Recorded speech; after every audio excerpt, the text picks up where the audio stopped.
नमस्कार साथियों, आप सभी लोग का लेट्स लर्न फिजिकल चैनल पर आप सभी लोग का स्वागत है। आज हम सभी लोग development of physical education in India post independence topic से शुरू करेंगे।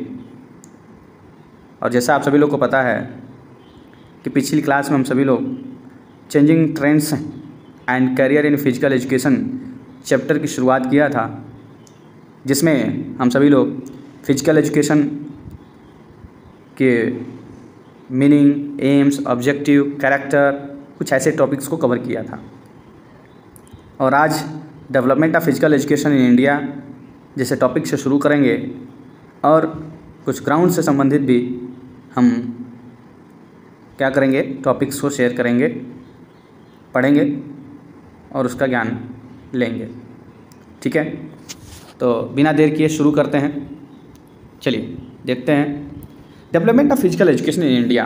हमारा देश आज़ाद हो जाता है उसके बाद, ठीक है, उसके बाद किस तरीके से हमारे फिजिकल एजुकेशन का डेवलपमेंट होता है उसकी हम बात करेंगे। ठीक है, देखते हैं आज़ाद भारत के बाद किस प्रकार का विकास हुआ है, डेवलपमेंट हुआ है, देखते हैं। पहली बात, इन 1948 government of India was set up central government physical education committee. जब भारत आज़ाद होता था उसके तुरंत बाद भारत सरकार फिजिकल एजुकेशन की एक कमेटी बनाती है। ठीक है, कब? 1948 में। और उसको हम किस नाम से जानते हैं? ताराचंद कमेटी के नाम से जानते हैं। ठीक है, फिर उसके बाद क्या होता है? First Asian games were held in 1951 at New Delhi. तो एशिया में जो गेम्स हुआ, ठीक, वो फर्स्ट ऑफ ऑल कहाँ से शुरू हुआ? भारत से शुरू हुआ और भारत के न्यू दिल्ली में शुरू होता है 1951। ठीक है, next, health minister of India राजकुमारी अमृत कौर, मतलब उस वक्त की जो हेल्थ मिनिस्टर थी हमारे देश की वो थी राजकुमारी अमृत कौर, जो कि introduce coaching scheme for games and sports in 1953। और उन्होंने हमारे देश में कोचिंग स्कीम का क्या किया था? इंट्रोडक्शन किया था, मतलब वो कोचिंग देना या कोचिंग संस्थाएं खोलने का मतलब ट्रेंड शुरू किया था। ठीक है, किस सन में? 1953 में।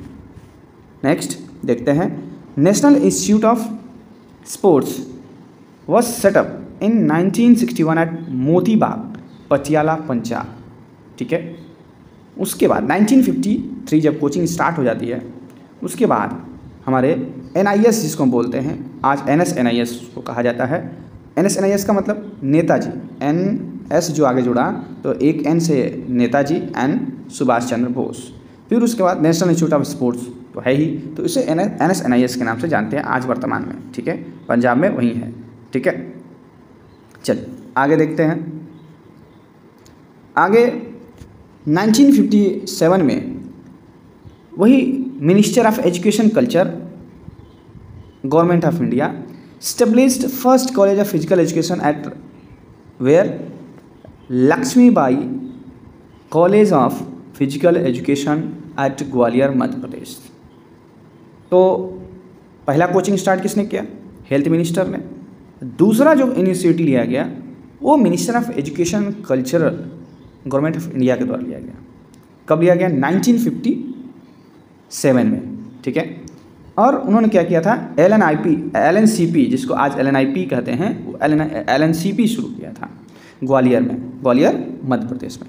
ठीक है, it was renamed as LNCPE। उसको वापस से क्या कर दिया गया? ये LNCP था, बाद में LNCPE कहा गया। कब? 1953 में। फिर उसको LNIPE किया गया 1953 में, और वो स्टिल आज तक वही नाम चला आ रहा है। ठीक है, बात समझ में आ रहा होगा। आगे चलते हैं। इन 1984 स्पोर्ट्स अथॉरिटी ऑफ इंडिया जिसको साई बोलते हैं आज, उसको स्टेबलाइज्ड किया गया। ठीक है, आगे इन 1987 society for national institute of physical education and sports SNIPES was merged with sports authority of India.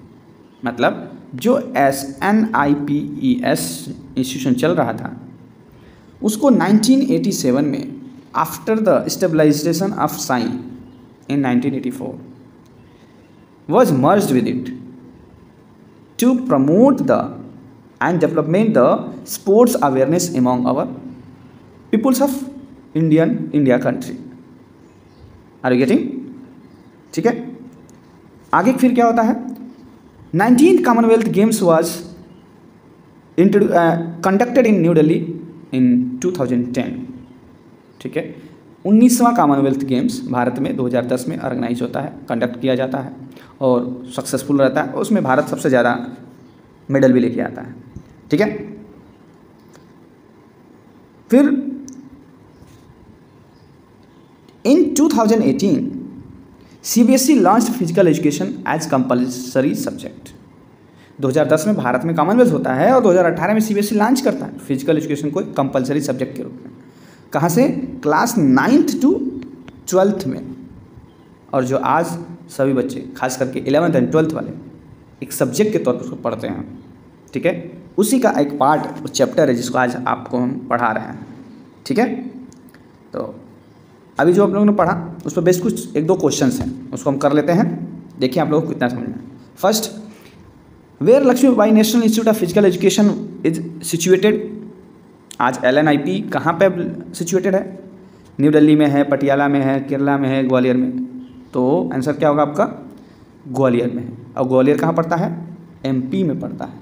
ठीक है, MP means Madhya Pradesh. Clear? Now next, central government physical education committee was set up in 1948। ठीक है, which is known as, जिसको जाना जा सकता है किस अदर नाम से? तो ताराचंद कमेटी या राजकुमारी अमृत कौर कमेटी के नाम से, या साइमन कमेटी या NIS कमेटी। तो आपका परफेक्ट आंसर क्या होगा? ताराचंद कमेटी। ठीक है, जो 1948 में स्टेबल किया गया था, कमेटी बनाई गई थी, उस कमेटी को क्या नाम से जानते हैं? ताराचंद कमेटी। ठीक, एक और क्वेश्चन, अभी हमने साई स्टेब्लिश्ड हुआ कब? 1984 में। ठीक, तो उसका फुल फॉर्म हमने देखा था, क्या होगा उसका फुल फॉर्म? तो देखते हैं। Sports appointment of India, sports academy of India, sports authority of India, sports accreditation of India, क्या होगा? तो अभी हम लोगों ने डिस्कस किया था, क्या किया था discuss? Sports authority of India. ठीक है, तो इसका आंसर होगा C, sports authority of India. ठीक है, चलिए ये तो हो गया आपके क्वेश्चंस। ठीक है, अब क्वेश्चंस के बाद हम टॉपिक की बात करेंगे। ठीक, अब कौन सी टॉपिक हम चर्चा करने वाले हैं, डिस्कस करने वाले हैं? ये ध्यान दीजिए, changing trends in sports playing surface. ठीक है, स्पोर्ट्स खेलने के लिए सरफेस चाहिए, उस सरफेस में जो चेंज हुआ, जो ट्रेंडिशन आया है चेंज होने का, ठीक है, उसके बारे में। और wearable gears and sports equipment. और गियर्स का मतलब आपके इंस्ट्रूमेंट्स जो हम या यूँ कहें कि कुछ ऐसा वेपन्स होते हैं खेल के, उसको हम पहनते हैं। ठीक है, वियर करते हैं, तो वो, और स्पोर्ट्स इक्विपमेंट। ठीक है, एंड स्पोर्ट्स टेक्नोलॉजी एडवांसमेंट। और स्पोर्ट्स की टेक्नोलॉजी में क्या क्या एडवांसमेंट हुआ, क्या बढ़ा है। ठीक है, उसके विषय में हम अब आगे डिस्कस करेंगे। ठीक है, तो पहले ही बात शुरू करेंगे हम प्लेइंग सरफेस से। ठीक है, तो चलिए प्लेइंग सरफेस देखते हैं। ठीक है, क्या? Wider variety of playing surface is use for physical activity. हमारे यहाँ बहुत सारे अलग अलग सरफेसेस बनाए गए हैं एक्टिविटीज को परफॉर्म करने के लिए, एक्सरसाइज एंड स्पोर्ट्स। और सिर्फ फिजिकल एक्टिविटी के लिए ही नहीं, हमारे यहाँ एक्सरसाइज और स्पोर्ट्स खेलने के लिए भी अलग अलग क्या है सरफेसेस हैं। ठीक है, तो देखते हैं क्या है। The nature of field utilise for playing is influence by following factors. और जो हमारा फील्ड है यूटिलाइज किया जाता है खेलने के लिए, उसके नेचर को किन किन फैक्टर्स के द्वारा इन्फ्लुएंस किया जा सकता है, अफेक्ट किया जा सकता है, प्रभावित किया जा सकता है, उन फैक्टर्स को देखेंगे। तो पहला फैक्टर है क्या? Nature of sports.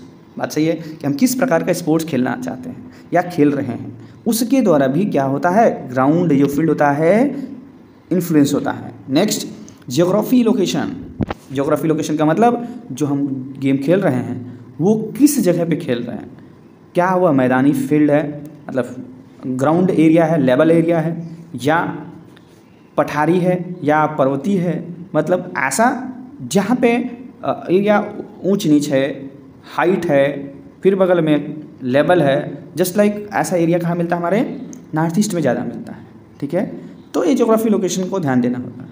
ठीक है, इसका सबसे बेस्ट एग्जांपल क्रिकेट में आपको मिलेगा, धर्मशाला का क्रिकेट स्टेडियम। ठीक है, वो कहाँ पहाड़ी पे बना है। ठीक, उसको बहुत मेहनत लगा।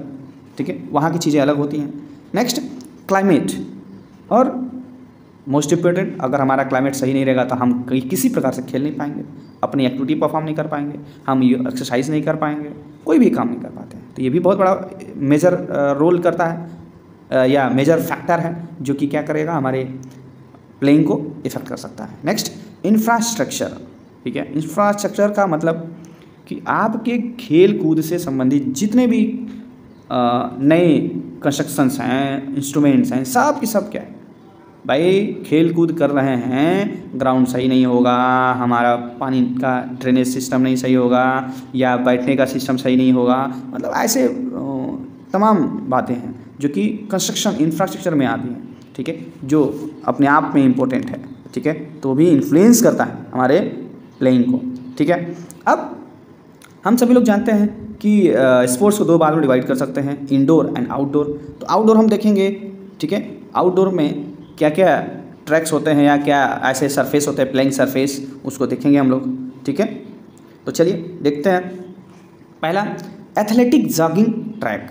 ठीक है, एथलेटिक जॉगिंग ट्रैक। तो पहले में क्या है, clay and cinder. Clay and cinder से मतलब आपको समझ में आ रहा होगा, मिट्टी की बात हो रही है।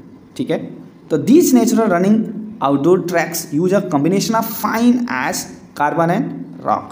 मतलब जो क्ले एंड सिंडर हमारा जो रनिंग आउट ट्रैक होता है, रनिंग आउटडोर ट्रैक होता है, उसमें क्या यूज किया जाता है, राख, फाइन एश, एश मीन्स राख, कार्बन एंड रॉक। रॉक का मतलब जो मिट्टी होती है थोड़ी हार्ड, उसको पाउडर नुमा बना के उसको यूज किया जाता है ताकि जो हमारा ट्रैक है नेचुरली बन पाए। ठीक है, आगे देखते हैं। The composition results in a softer surface. और ऐसा करने से जो ट्रैक होता है, जो सरफेस होता है, सॉफ्ट होता है, making them comfortable to run and jog. अब जो सरफेस सॉफ्ट होगा, ठीक है, कंफर्टेबल होगा, उस पर हम सभी लोग रनिंग और जॉगिंग आराम से कर सकते हैं। नहीं तो आप देखें, कभी भी रोड पर हम चलते हैं, जॉगिंग करते हैं, तो हमारे जो पैर्स होते हैं, उनके लेग्स जो होते हैं, उसके अंदर नेचुरली कोई ना कोई क्या होता है, इफेक्ट फील होता है। ठीक है, ये या तो एंकल पे पेन होने लगता है, या आपके नी के ऊपर पेन होना शुरू करता है, या हिप की जो जॉइंट्स है वहाँ पर। ठीक है, तो जो हार्ड सरफेसेस है उस पर वॉक करना, रन करना, प्ले करना, वो कंफर्टेबल नहीं होता है। ठीक है, तो इसके जगह पे क्या होता है, ईजी और आसानी से खेल पाते हैं, दौड़ पाते हैं।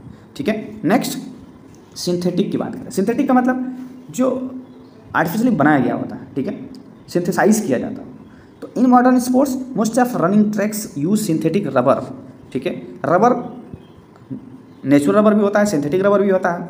तो जो ट्रैक यहाँ पे है आपका, वो ट्रैक आपका सिंथेटिक बनता है। सिंथेटिक जो रबर होता है उसको सिंथेसाइज करके बनाया जाता है, उस रबर का से ट्रैक बनाया जाता है। किसलिए, for optimal traction and ideal running performance.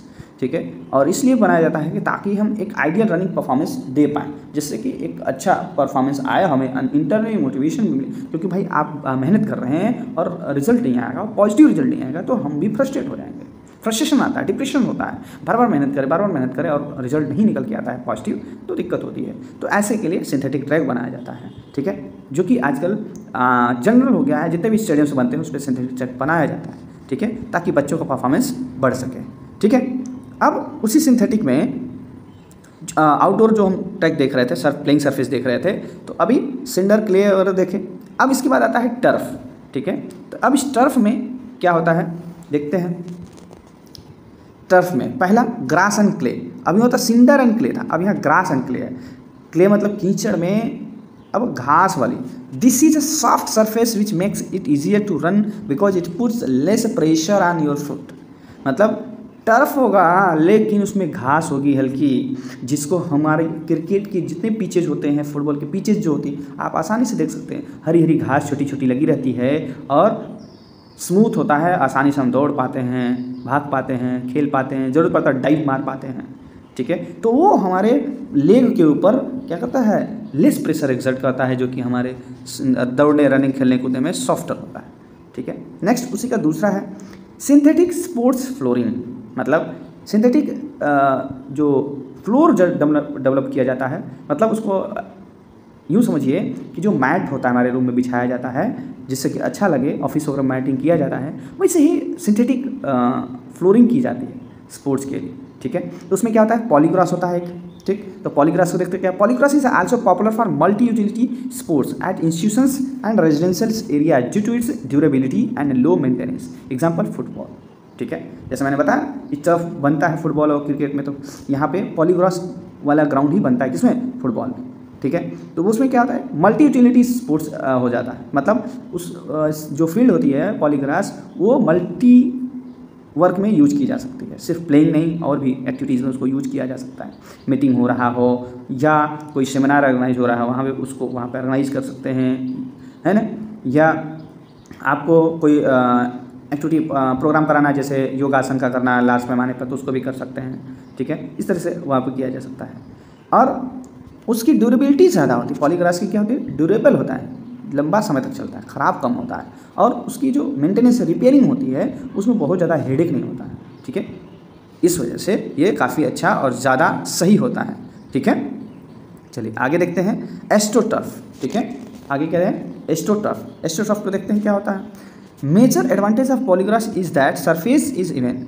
पॉलीग्रास में क्या होता है, इवन होता है, ठीक है, लेकिन विथ लेस फ्रिक्शन, वहाँ पे फ्रिक्शन क्या हो जाता है, कम, लेकिन due to which ball moves faster on the astroturf and movements becomes swifter. अब जो हमारा पॉलीग्रास पे हमारा जो मेजर एडवांटेज था वो था कि सरफेस इवन था। अब एक चीज़ में ऐड कर दिया गया कि फ्रिक्शन कम कर दिया गया। इवन तो रहेगा सरफेस लेकिन फ्रिक्शन कम होगा, ठीक। फ्रिक्शन कम होगा तो स्पीड गेन हो जाएगी, ठीक है। तो बॉल को हम आसानी से और तेज़ गति से मूव करा पाएंगे, ठीक है। जैसे हॉकी खेलते हैं, हॉकी में बॉल मूव करती है फास्टली, ठीक। तो हॉकी खेलने के लिए जो भी ग्राउंड बनता है वो कैसा होता है, एस्ट्रोटर्फ होता है, ठीक है। बात समझ आ रहा है, जिससे कि बॉल को आसानी से तेज़ी से मूव कराया जा सकता है, ठीक। नेक्स्ट थर्ड टाइप क्या है, मल्टी यूटिलिटी गेम्स एरिया, ठीक, जिसको मूगा बोलते हैं शॉर्टकट में।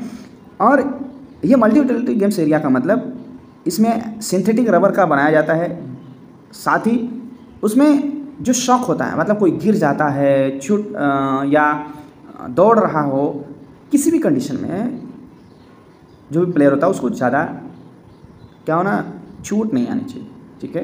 तो एब्जॉर्व करता है, ठीक। क्या ऑब्जर्व करता है, शॉक ऑब्जॉर्वेंस उसमें ज़्यादा होता है मूगा में। शॉक ऑब्जॉर्वेंस का मतलब जब आप हाई जंप करते हैं, ऊपर से ऐसे गिरते हैं नीचे, जो एरिया बना रहता है, तो क्या करता है, आपका जो फोर्स को शॉक कर लेता है, शॉक को एब्जॉर्व कर लेता है, ठीक है। आप जो गिरते हैं आपके फोर्स को एब्जॉर्व कर लेता है और आपको चोट से बचा लेता है, ठीक है। ऐसे ही ये मूगा भी फील्ड होता है जिसमें आपका जो शॉक, जो चोट या गिरते हैं तो आपकी बॉडी का जो फोर्स होता है उसको एब्जॉर्व कर लेता है और आपको चोट लगने से बचा लेता है, ठीक है। ये तो था आउटडोर की बात। अब इंडोर की भी बात कर लेते हैं। इंडोर में क्या होता है, कैसा कोर्ट होता है, तो देखिए फर्स्ट, ठीक। फर्स्ट क्या है, फर्स्ट कोर्ट क्या होता है, indoor courts were very popular for sports like badminton, basketball, handball, ठीक है। इंडोर गेम्स में ये सब गेम्स होते हैं, कौन कौन सा, बैडमिंटन होता है, बास्केटबॉल होता है, हैंडबॉल होता है, ये सब होता है। As they can be played around the year without restrictions of weather and climate. और इंडोर में क्या होता है, बाहर में कैसा टेम्परेचर है, कैसा इन्वायरमेंट है, कैसा क्लाइमेट चल रहा है, बरसात है, ठंडी है, जाड़ा है, गर्मी है, धूप है, क्या फ़र्क पड़ता है, कोई फ़र्क नहीं पड़ता। एक इंडोर गेम अपना जो स्टेडियम है खूब चल रहा है, उसमें कोई फ़र्क नहीं पड़ता बाहर के इन्वायरमेंट से, ठीक है। तो इंडोर में कैसे कैसे सरफेस होता है, वुडन होता है, सिंथेटिक होता है, ठीक है। मैं खुद पर्सनली बैडमिंटन के कोर्ट में इंडोर गेम में गया हूँ और उसका जो कोर्ट वुडन बनाया हुआ था, पूरा सरफेस जो नीचे का था पूरा वुडन था, ठीक है। जिससे कि गिरने का, चोट लगने का और बाकी रनिंग या भागने दौड़ने का जो इशू होता है स्मूथ था, ठीक है। चलिए, और सिंथेटिक कोर्ट्स, ठीक है। सिंथेटिक मतलब सीमेंट वगैरह से वो बनाया जाता है, ठीक है। नेक्स्ट क्या है, मूगा, ठीक। इस मूगा को देख लेते हैं। मल्टी यूटिलिटी गेम एरिया होता है, ठीक है। मूगा का फुल फॉर्म आपको पहले पता है क्या, मल्टी यूटिलिटी गेम्स एरिया। तो ये कैसा होता है, डिस्कस फॉर आउटडोर स्पोर्ट्स, ठीक है, अभी जस्ट हम लोगों ने आउटडोर में देखा था। ये क्या करता है, are popular at indoor sports facilities where multiple activities can be planned and organise. मतलब मूका सिर्फ आउटडोर में नहीं, इंडोर में भी यूज किया जाता है, ठीक है, इससे इंडोर में भी यूटिलाइज किया जाता है, जिससे कि गेम्स और वगैरह अच्छे से परफॉर्म किया जा सके, ठीक है। तो ध्यान दीजिएगा कि कौन सा एरिया कौन सा ऐसा सरफेस है जो कि इंडोर और आउटडोर दोनों में यूज़ किया जाता है, तो वो है मूका, ठीक है, multi utility games area. Clear. Now next आगे पढ़ते हैं। अब आगे देखेंगे variable gears and sports equipment, ठीक है। तो variable gears and sports equipment में, तो वेरिएबल मतलब जो पहनने योग्य हो, ठीक है, आप सभी लोग समझ सकते हैं। एक वेरिएबल का मतलब क्या होता है, पहनने योग्य, ठीक। तो पहनने योग्य जो इंस्ट्रूमेंट्स हैं उसकी बात, ठीक। तो देखते हैं एक एक करके। The modification in sports equipment and introduction of modern variable gears helps athletes. जो गेम्स एंड इवेंट्स में जो नए जो चीज़ें आई हैं, ठीक है, चाहे इंस्ट्रूमेंट हो, सरफेस हो, या हमारे ड्रेसेस हों, चाहे कोई भी चीज़ें, वो हमेशा क्या की हैं, हम एथलीट को इम्प्रूव की है। तो देखते हैं कि इससे कैसे होता है इफेक्ट। पहले इफेक्ट इम्प्रूव परफॉर्मेंस, ठीक है, जो मॉडिफिकेशन हुआ है स्पोर्ट्स इक्विपमेंट में और जो इंट्रोडक्शन हुआ है कुछ वेरिएबल थिंग्स का, वो परफॉर्मेंस को इम्प्रूव करता है। दूसरा प्रिवेंट फ्रॉम इंजरी, वो क्या करता है, हमें इंजरी से बचाता है। और help officials deliver correct and fast judgement, ठीक है, और जजेस को फास्ट और करेक्ट जजमेंट देने में हेल्प करता है, ठीक। Next sure with media coverage, और ये हमें क्या करता है, मीडिया कवरेज के साथ श्योरिटी देता है एथलीट्स की, ठीक है। Next variable equipment provides improved aesthetics, और हमें हमारा जो पोस्चर है उसको वेरिएबल इक्विपमेंट क्या करता है, इम्प्रूव एस्थेटिक प्रोवाइड करता है, ठीक है। आगे है, अब हमें क्या करना है, कुछ चीज़ों पे कुछ बातों पे डिस्कस करना है। वो ये है क्या, let's discuss them according to their purpose, ठीक है। अब जो भी चीज़ें आई हैं वो पर्पस के अकॉर्डिंग क्या कर लिया जाए, डिस्कस कर लिया जाए कि उसका क्या यूज है क्या नहीं, ठीक। तो पहला बात सेफ्टी के पर्पस से बात किया जाए तो क्या सेफ्टी में हमें फ़ायदा हो रहा है। तो change in quality of sports helmets make them lighter and stronger to take impact of ball, ठीक है। तो अब इसमें क्या कर दिया गया है, जो हमारा सेफ्टी के पॉइंट ऑफ व्यू से बात किया जा रहा है, तो हेलमेट इंपॉर्टेंट है, ठीक। पहले हेलमेट कुछ और ढंग का होता था, आज हेलमेट अलग ढंग का है। उस पर खूब जोर से भी बॉल लग जाए तो हमारे शरीर को कुछ नहीं हो सकता है। और पहले भारी भरकम हुआ करता था, अब लाइटर हो गया, हल्का हो गया है। तो ये चेंज हुआ है हमारे सुरक्षा के पॉइंट ऑफ व्यू से। Gloves and guards are also made modern material, और जो गार्ड या ग्लव्स होता है, गार्ड का मतलब एल्बो गार्ड, नी गार्ड, है ना, लेग गार्ड, यूँ कहें कि हमारे फ्रंट जो टेस्टिस गार्ड होता है, वो भी बहुत ही हाई क्वालिटी मटेरियल यूज करके बेस्ट बनाया गया है, ठीक है। नेक्स्ट परफॉर्मेंस कैसे इफेक्ट होता है, with the change in design new attire like modern swim suits are use to counter friction and improve the performance. और स्विमिंग की बात करें तो स्विमिंग में वाटर क्या करता है, रेजिस्ट करता है हमारी बॉडी को आगे ले जाने में, ठीक। लेकिन अब यहाँ पे क्या हो गया, सूट्स बन गए, ठीक है, स्विमिंग सूट्स बन गए। वो स्विमिंग सूट्स क्या करते हैं, पहनने के बाद वाटर का जो फ्रिक्शन हो रहा था बॉडी के ऊपर उसको रिड्यूस कर दिया गया, मतलब अब हम तेज़ी से आगे बढ़ सकते हैं, ठीक है। तो जब हमारे स्पीड आएगा मूव करने में तो हमारा और कंपटीशन हाई होगा, ठीक है। Design for boots and footwear are aerodynamically design to improve movement of efficiency athletes, ठीक है। और ये सब चीज़ें इंप्रूव करके क्या कर दी गई हैं, हमारे एथलीट्स के परफॉर्मेंस में बेहतर क्या हो रहा है, इम्प्रूवमेंट आ रहा है, ठीक है। जैसे शूज बेहतर है तो कंफर्टेबल रहेगा, लाइट रहेगा तो बहुत तेज़ी से भागेगा, थकान कम आएगी, कंटिन्यूटी बरकरार रहेगी, पैरों में ईचिंग नहीं होगा, बराबर पैर पड़ेगा तो एंकल बेंड नहीं होगा, ठीक है। ऐसी चीज़, ठीक, बात तो समझ में आ रही होगी। Next monitoring and judgement. अब मॉनिटरिंग एंड जजमेंट की बात आ गई तो अब जो हमारा इवेंट हो रहा होता है उसमें जो ऑफिशियल्स होते हैं वो उनको पहले दिक्कत होती थी, कभी कभी रॉन्ग डिसीजन भी दे देते थे, ठीक है, रॉन्ग डिसीजन। लेकिन टेक्नोलॉजी आ जाने से वो रॉन्ग डिसीजन को रिव्यू किया जा सकता है, और इसका बहुत बेहतर आप एग्जांपल देखते हैं क्रिकेट में, ठीक है।